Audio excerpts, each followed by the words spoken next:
میرے نبی نے کتنے معجزے دکھائے مکے میں، نہیں کلمہ پڑھا۔ بدر میں ان کے 70 مارے گئے، فرشتوں کو دیکھا، جبریل کے گھوڑے کی آواز سنی، کلمہ نہیں پڑھا۔ خندق میں شکست ہوئی، کلمہ نہیں پڑھا۔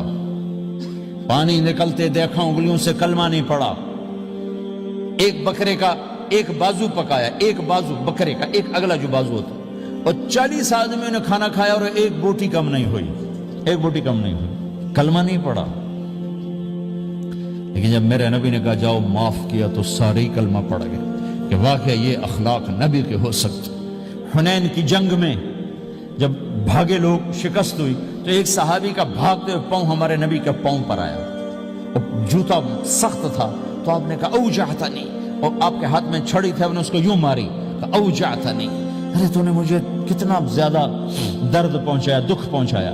وہ بیچارے پگھل کے رہ گئے اور پریشان ہو گئے، اور فرماتے ہیں سارا دن میں پریشان، ساری رات پریشان کہ اللہ کے نبی کو میں نے تکلیف پہنچائی، اب میرا کیا بنے گا۔ اگلا دن ہوا تو اعلان ہو رہا تھا بھائی جس کا پاؤں نبی کے پاؤں پہ آیا تھا اس کو اللہ کے نبی بلا رہے ہیں۔ تو صحابی کہنے لگے میں نے سمجھا بس اب میری تو دنیا بھی گئی اور آخرت بھی گئی، اب میرے اوپر کیس بنے گا اور مجھے ڈانٹ ڈپٹ بھی ہوگی، میرا کتنا بڑا گھاٹا نقصان ہوگا۔ یہ حاضر ہوئے ڈرتے ڈرتے، تو آپ نے فرمایا میرے بھائی کل میں نے تمہیں چھڑی ماری تھی، وہ مجھے معاف کر دینا، اور یہ 80 اونٹ تمہیں ہدیہ دیتا ہوں، 80 کیملز یعنی 80 پراڈو، 80 رینج روور کا یہ میری طرف سے تمہیں ہدیہ ہے۔ وہ حیران پریشان، یہ میرے نبی کے اخلاق ہیں، یہ میرے نبی کے اخلاق ہیں۔ کانٹے بچھانے والی نے 4 دن آنا چھوڑ دیا، بیمار ہو گئی تھی، تو آپ نے کہا کیا بات ہے، وہ ہمارے راستے میں اب کانٹے کوئی نہیں ہیں، کہا یہ وہ بیمار پڑی ہے جو کانٹے بچھاتے تھے۔ تو آپ اس کے گھر چلے گئے، ماں جی خیریت تو ہے، آپ ٹھیک تو ہیں؟ کہا بیٹا مجھے کلمہ پڑھا دے، بس تیرے اخلاق نے مجھے فتح کر لیا ہے۔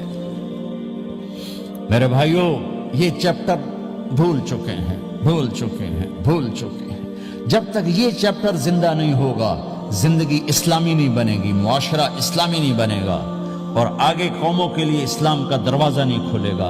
ہمیں معاف کرنا آتا ہو، ہمیں گالی دینے والے کو دعا دینا آتا ہو، غیبت کرنے والے کی تعریف آتی ہو، اور غیبت کرنے سے، غیبت سننے سے اپنے آپ کو ایسے بچاؤ جیسے زہر سے بچا دے، اسے آگ سے بچاتے ہو۔